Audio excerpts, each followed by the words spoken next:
Hello everyone, আমি দেবচানী আর আমার পরিবারে তোমাদের অনেক অনেক স্বাগত জানাই।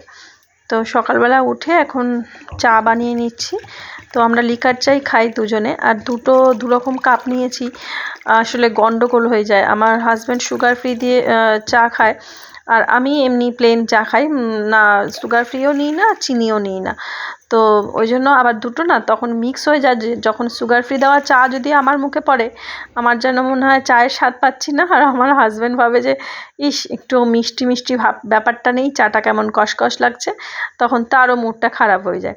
তো সকালবেলা উঠে যদি ওইটা নিয়ে গন্ডগোল লাগে, তো সেই জন্য দুজনে দু রকম কাপেই চা নিই। দুজনে একই রকম কাপে চা নিলে ভালো লাগে দেখতে, কিন্তু আর আমার হাজব্যান্ড একটু বেশি পরিমাণে চা খায়, তাই জন্য তার জন্য বড় কাপই ভালো। তো সেই জন্য ওর জন্য বড় কাপে চা দিই, আর আমারটা মোটামুটি ঠিকঠাকই আছে। তো সারাদিনে দুবার চা খেলেই হয়ে যায়। আর এখন তো গরমের দিন চলে আসছে, এখন বারে বারে চা খেতে ইচ্ছাও করবে না। শীতের সময় হলে তবুও দুপুর 12:30 দিকে একটু মনে হয় যে একটু কফি বানিয়ে খাই, একটু চা বানিয়ে খাই, যখন রান্নাঘরে এসে কাজ করি। আর আমাদের একটু বেলাতেই রান্নাবান্না সমস্ত হয়। তো সকালবেলা চাটা খাওয়া হয়ে গেছে, এখন দেখো একটু টিফিন করে নিচ্ছি, ওটস। তো আমাদের সকালে এখন প্রতিদিনই বলা যায় ওটস হবে, তারপরে সাবু মাখা টাখা এগুলোও হবে। শীতের সময় আবার একটু চেঞ্জ হয়, আর গরমের সময়ও আবার একটু চেঞ্জ হয়। গত বছর তো পুরোটাই তো সাবু মাখার ওপরেই চলেছে, কারণ আমার হাজব্যান্ডের যেটা খেতে ভালো লাগে সেটাই সে বারে বারে খায়। আর এই যে গতকাল যে জামা কাপড়গুলো কেচেছিলাম সেগুলো এখন ভাঁজ করে নিয়েছি, আর বিছানা টিছানাগুলো সব গুছিয়ে নিয়েছি, ঘরটারগুলো সমস্ত পরিষ্কার হয়ে গেছে। আর আমি একটু মানে এখন যেহেতু গরম পড়ছে, মানে মনে হচ্ছে যেন একটু মাথা থেকে জল ঢেলে নিলে ভালো হয়। তো সেই সব করে টোরে নিয়েছি। আর দেখো এখন একটু একটু বেলার দিকে এই 10টা 10:30 এই সময়টাতে আবার রান্নাঘরে এসেছি, মানে নিচের অংশগুলো সমস্ত কাজ হয়ে গেছে, ঘরটারগুলো পরিষ্কার করে নিয়েছি। শুধু আমার রান্নাঘরের এই সিঙ্কে অনেকটা বাসন জমেছে। তো সকালবেলা একবার ভাবলাম বাসনটা মেজেই স্নানে যাব, তো সেটা আর হলো না, তো উল্টো হয়ে গেল। তো যাই হোক, আর এই গরম পড়লে না আমার বারে বারে মানে স্নানের ব্যাপারটা আছে 1 ঘন্টা 2 ঘন্টা অন্তর অন্তরই আমি স্নানটা করি, মানে প্রচণ্ড গরমের মধ্যে ভীষণই কষ্ট হয়। আর এই রান্নাঘরটা তো টালির, তো রোদের সময় প্রচুর পরিমাণে কষ্ট হয়। আর যখন আবার বেলাটা গড়িয়ে 3টের দিকে হয়ে যায় না, তখন আবার এই ঘরটা বেশ আরাম লাগে। তো এখন এই গ্যাসটা মুছে নিচ্ছি, কারণ গতকাল না আমার আর গ্যাসটা মোছা হয়নি, কারণ প্রচণ্ড পরিমাণে শরীরটা খুব খারাপ ছিল। সেই মানে শক্তিটা পাইনি যে রান্না বান্নার পরে একবার গ্যাসটা ভালো করে মুছে নেব। তো একটু মানে শুয়ে বসেই একটু রেস্ট নিয়েই কাজ করেছিলাম। আর এমনি আমার সারাদিনে সেভাবে অতটা মারাত্মক কাজ থাকে না, এই রান্নাবান্না এইটুকুই, টোনাটুনির সংসার। আর যেহেতু মাথার উপর বড় কেউ নেই যে বলবে যে এটা করনি কেন, ওটা করনি কেন, এটা কেন ফেলে রেখেছো, ওই কাজটা কেন করা হয়নি, ওটা এক্ষুনি করতে হবে, সেই ব্যাপারটা নেই। তো ওই জন্য আর না গ্যাস ওভেনটা সেভাবে ময়লাও হয়নি, কিন্তু তবুও রান্নার পর একবার করে মুছে নিই, সেই মোছাটা আর হয়নি। তো ওই করে কালকে দুপুর থেকে না বাসন টুকটাক করে পড়তেই রয়েছে।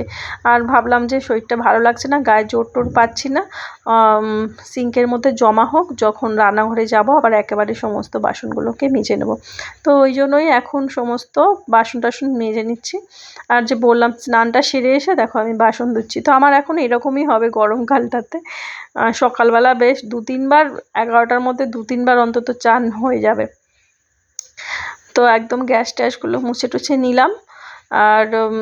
আর এখন যেহেতু গরমকাল, কি তাড়াতাড়ি সমস্ত কিছু শুকিয়ে যায়। আর বর্ষাকালে বারে বারে জল পড়লে যেন মানে শুকাতেই চায় না রান্নাঘর। তো দেখো আমার এক সিঙ্ক পুরো বাসনে ঠাসা, তো সেগুলোকে এখন মেজে নেবো। আর এই গ্যাসের পাশের এগুলো একটু পরিষ্কার করে নিলাম। ওখানে তেলের বোতলগুলোরও গায়ে একটু তেল মতো ছিল। আসলে আমি বেশ কিছুদিন ছিলাম না বাড়িতে, কলকাতায় গিয়েছিলাম, তো সেই জন্য অনেকটা কাজের চাপও রয়ে যাচ্ছে। আর ওখান থেকে এসেই আমি আরও যেন অসুস্থ হয়ে গেছি, ঠান্ডা লেগে গেছে, বিপি উল্টোপাল্টা হয়ে যাচ্ছে। মানে ওখানে একটু ডাক্তারও দেখিয়েছিলাম, মেডিসিনও দিয়েছেন, তো মেডিসিন খেয়ে আরও যেন লো হয়ে যাচ্ছে। আমার এরকমই চলে, নয় বিপি হাই নয় বিপি লো, এই চলে।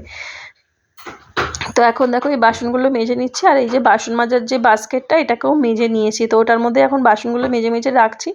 আর ভাবছিলাম যে বাস্কেটটা সিঙ্কেই ধুয়ে নিতে পারবো, তা ভাবলাম না বাইরে গিয়ে ভালো করে ধুই।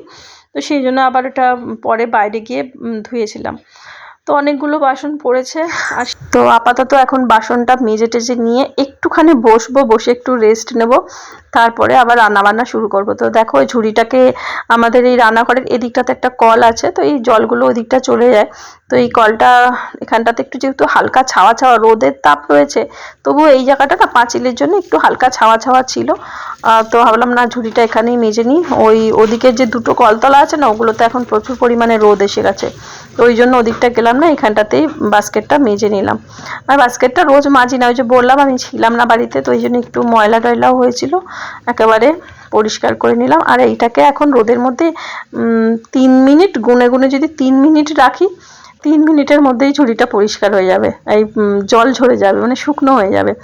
আর ওদিকে কুলগুলো দেখো কেমন অবস্থা হয়েছে, কতগুলো কুল সবাইকে দিয়ে টিয়ে এই রয়েছে, তাই মাথা খারাপ হয়ে যাচ্ছে এতগুলো কুল নিয়ে আমি কি করব। ফ্রিজেও অনেকটা চাটনি বানানো আছে। তো দেখো এদিকে ফুল গাছগুলোতে একটু ফুল ফুটেছে বাড়ির, তোমাদের সাথে একটু একটু করে শেয়ার করলাম। পরে আবার তোমাদের ভালো করে এই ভিডিওগুলো শেয়ার করব, মানে গাছের ভিডিও। আর আমাদের বাড়িতে দুজন থাকেন, কালু আর ওদিকে লালি, দুজনে শুয়ে আছে। আর আমি এসে কথা বলছি, কি রে তোরা ঘুমাচ্ছিস? তখন লালি আবার একবার আমার একটা চোখ খুলে আমার দিকে তাকালো। তো যাই হোক আমি একটুখানি রেস্ট নিয়েছিলাম, আর তারপর দেখো ঝুড়িটা শুকিয়ে গেছে, আবার রান্নাঘরে আসলাম বাসনগুলো ধুয়ে নেব। তো এখন এই ঝটপট ঝটপট করে বাসন ধোয়া হবে, আবার একটু জলটা ফোরালে পাম্পটা চালিয়ে নিতে হবে, কারণ কলসি ভরতে হবে, জলের বোতল ভরতে হবে, তো সেই জন্য। তো পাম্পটা অবশ্য চালানো হয়ে গেছে, ওটা ট্যাঙ্কে এখন জলটা উঠছে, তো সেই সময় ভাবলাম বাসনটা ধুয়ে নিই। তো তারপরে সারাদিনে তো রোদের তাপটা যা উঠবে, আর সেই তাতে আবার ট্যাঙ্কের জল এখন গরমও হয়ে যায়। তো তাই জন্য না এরপর থেকে রাত্রিবেলা পাম্প চালানো হবে, সারাদিনে যেটুকু যা জল খরচা হবে স্নান টান সেরে আবার তোলা হবে। তো সিঙ্কটাকেও ভালো করে মেজে টেজে নিলাম। তো এখন চালও ধুয়ে নিয়েছি, চালটা ধুয়ে এখন জল দিয়ে একটু রেডি করে রাখছি, তারপরে খানিকক্ষণ মাথায় বসিয়ে দেবো। আর এদিকে লবণের কৌটো আর এই ট্রেগুলোর মধ্যে আমার তেলের বোতল, নুনের কৌটো এগুলো থাকে, এগুলোও ধুয়ে দিয়েছিলাম। তো এগুলো এখন রোদে দিয়ে দিচ্ছি, এক্ষুনি শুকিয়ে যাবে। আর লবণের কৌটো কখনো ফাঁকা রাখতে নেই। লবণের কৌটোর মধ্যে খানিকটা লবণ ছিল, একটা বাটির মধ্যে নিয়ে নিয়েছি, সেটা দিয়ে রান্নাবান্না আর 2 দিন করে নিলে ওটাও হয়ে যাবে। আর এই লবণের কৌটো যেহেতু খালি রাখতে নেই, তাই জন্য এটার মধ্যে আবার লবণটা ভরে নেবো, তাই একটু রোদে দিলাম যাতে তাড়াতাড়ি শুকিয়ে যায়। তো এখন আরেকটু পরে, প্রায় আধ ঘন্টা হয়ে গেছে, তো বসে সবজি কাটলাম কিছুটা, আর ভাবলাম যে চালটা ভিজিয়ে রেখেছি, তো আরেকটু পরে রান্না বসাবো। তো ওই রান্নাঘরে আমার একটা টেবিল ফ্যান থাকে, তো সেটা চালিয়েই বসে সবজি টবজিগুলো একেবারে যা যা কাটার কেটে টেটে নিয়ে তারপর আবার দাঁড়িয়ে ঝপাঝপ রান্না বসিয়ে দিই। অনেক সময় ভাতটা বসিয়ে দিয়েও সবজি কাটি। তো ভাবলাম যে চালটা ভিজিয়ে রাখবো, তো তাই জন্য অনেক সময় সকালবেলা উঠেই চালটা ভিজিয়ে দিই যখন চা করতে আসি, তাহলে একটু সংসারের একটু সাশ্রয় হয়, আর ভাতটাও তাড়াতাড়ি হয়ে যায়, গ্যাসটাও কম মানে পড়ে। তো এইভাবেই চলি, মধ্যবিত্ত সংসার, সবকিছু সামর্থ্যের মধ্যে, যাতে জিনিস অপচয় না হয় সবকিছু মানিয়ে নিয়ে চলতে হয়। তো এখন ভাতটা বসিয়ে দিলাম, আর এই যে লবণের কৌটোটা শুকিয়ে গেছে, ভাবলাম যে মেজে নিই, আর এই টেলগুলো আবার যেখানে যা ছিল সেখানে রেখে দিই। আর এই ট্রেগুলো আগে ইউজ করতাম, তো একটা ট্রে একটু মানে মানে চায়ের কাপ রাখলে না ওটা বেঁকে যায়, আমি মেলা থেকে কিনেছিলাম, কিন্তু খুব সুন্দর প্রিন্টটা ছিল বলে নিয়েছিলাম। এখন আর ওই জন্য চা ওর মধ্যে খাওয়া হয় না, আর ওটা না ওই জন্য লবণ তারপর তেল এগুলো রাখি, তো ওর মধ্যেই থাকে। আর মাঝে মাঝে জায়গাটা পরিষ্কারও থাকে, জানো না তেল পড়ে পড়ে গা থেকে ঠিক তেল চুইয়ে পড়ে, তবুও আমি যখনই রান্না করি তেলটা যে গা থেকে চুইয়ে পড়ে সেটা মানে মুছে নিই। তো এখন এই লবণটাকে ঢেলে ঢেলে নিয়ে গুছিয়ে রেখে দেবো, যাতে তাড়াতাড়ি সুবিধা হয়, হাতের কাছে সমস্ত জিনিস ভরপুর থাকলে। হলুদ আর লবণ কখনো আর তেল কখনো বলে যে সংসারে মানে না থাকে, মানে অভাব যেন না হয়, সবসময় যেন পরিপূর্ণ থাকে। তো এখন এই লবণের কৌটোটাও গুছিয়ে রেখে দিই। এই লবণের কৌটোটা না আমার অনেক বছরের, একবার বড় গাছাটি বেড়াতে গিয়েছিলাম বিয়ের পরে, তখন ওখান থেকে এটা কিনেছিলাম। ওর সাথে আরও কয়েকটা কৌটো কেনা হয়েছিল, সেগুলো আছে, আগে ইউজ করতাম, এখন আর ইউজ করা হয় না। তো এদিকে জলটা ভরে নেবো, পাম্পটা চালিয়ে নিয়েছিলাম, তো জল ওদিকে ভরে গেছে, এবারে পাম্প মানে বন্ধ করে দেবো, ট্যাঙ্কও ভর্তি হয়ে গেছে। তো ভাবলাম একটু ট্যাঙ্কে ঠান্ডা জলটা উঠুক, তারপরে এদিকে কলসিটা আর এই কয়েকটা জলের বোতল ভরে নিয়েছি, এইটা লাস্ট রান্না করেছিল, এটা ভরে নিচ্ছি। আর এখানে যে বালতিগুলো থাকে এর মধ্যে সমস্ত পাখিরা এসে স্নান করে, ওদের জন্যই ওই বালতিগুলো ভরে রাখা হয়। তো আবার চলে আসলাম রান্নাঘরে, এখন মাছের ঝোল করে নেব। চাল কুমড়ো আর পেঁপে, পটল, আলু এগুলো দিয়েই না এখন মাছের ঝোল বানাচ্ছি, সজনে ডাঁটা। আমার হাজব্যান্ড কিন্তু একদম এরকম রান্না খেতে ভালোবাসে না, কিন্তু কি করবে, কিছুদিন আগে কলকাতায় গিয়েছিলাম, তো একটু আমারও ডক্টর দেখানো হয়েছে, তেল মশলা একটু কম খেতে বলা হয়েছে, তো সেই জন্য এখন একদমই মানে হালকা ফুলকা খাওয়া হচ্ছে ওর মানে স্বাস্থ্যের কথা ভেবে। তো যাই হোক, কিন্তু এরকমভাবে সবজি দিয়ে মাছ রান্না করলে ভালো লাগে, আমার তো খুব ভালো লাগে, এখন আমার হাজব্যান্ডও বলছে যে ভালো লাগছে খেতে। তো ঠিক আছে, আমার না লাউ ডগা বা কুমড়ো ডগা বা কলমি শাক এগুলো দিয়ে না মাছের ঝোল খেতে খুব ভালো লাগে, কারণ ওই তরকারিটার না একটা আলাদা রকম একটা স্বাদ হয়। আর এই গরমের সময় এরমই সবজি দিয়ে মাছের ঝোল করলে শরীরটা ঠান্ডা থাকে সত্যি। আর শীতের সময় যত শুকনো শুকনো খাবার খেতে ইচ্ছা করে, মানে মাখো মাখো খাবার, আর গরমকালে মনে হয় একটু পাতলা ঝোল হবে, হালকা ঝোল হবে, এরমই ভালো লাগে। তো সকালে কিছুটা দুধ জাল দিয়ে নিয়েছিলাম, আর এই প্যাকেটটা না সেদিন কেটেছিলাম, জাল দেওয়া হয়নি, ভাবলাম যে এটা জাল দিয়ে নিয়ে ঠিক খাওয়া হয়ে যাবে, যেহেতু আমরা দুধ চাটা খাই না, তো ওটস দিয়ে খাওয়া হয়ে যায়। আর আমি না একটু অদ্ভুত আছি, রাত্রিবেলাও অনেক সময় হয়তো কোনো ভাত বা রুটি কিছুই খেতে ইচ্ছা করছে না, হয়তো একটু দুধ দিয়ে ওটস দিয়ে খেয়ে নিলাম। তো মানে দুধের জিনিসটা আমার খেতে ভীষণ ভালো লাগে, সেটা পনির হোক, এমনি ছানা হোক, আইসক্রিম হোক, দই হোক, যে কোনো জিনিস দুধের ডেয়ারি প্রোডাক্ট আমার ভীষণ ভালো লাগে খেতে। তো এই বাটিটার মধ্যে এখন ভাবলাম যে তাহলে দুধটা জাল দিয়ে নিই, নাহলে আবার ফ্রিজের মধ্যে তুলে দিতে হবে। তো এখন ওই মাছের ঝোলটা করব, আর করলা সেদ্ধ দিয়েছি, এই হচ্ছে আমাদের রান্না। তো এখন আমার এই রান্না বান্নাগুলো মানে অনেক অন্যরকম হচ্ছে।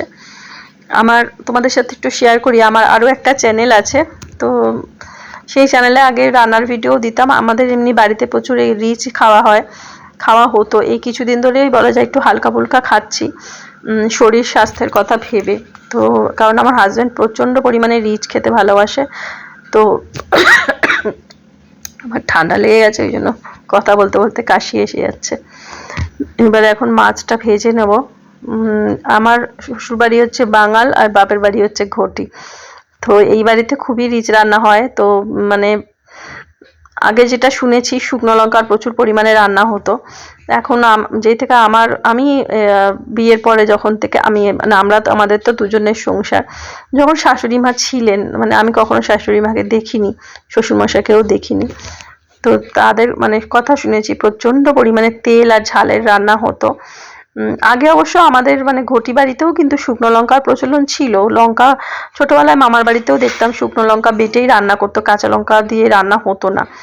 তো যাই হোক, সেই রিচ রান্নার ব্যাপারটা এই বাড়িতে ছিল, এখন আমি অনেকটাই হালকা করে নিয়েছি, মানে ঝালটা খাওয়া হয় কিন্তু সেটা কাঁচা লঙ্কা আর গোলমরিচের ঝাল। তো এই যে মাছের ঝোলটা করলাম, এর মধ্যে হচ্ছে কাঁচা লঙ্কা, গোলমরিচ, টমেটো, একটু রোস্টেড জিরা গুঁড়ো দিয়ে ঝোলটা করেছি, যাতে ঝোলটা একটু ঘন হয়। তো সমস্ত রকম সবজি দিয়েছি,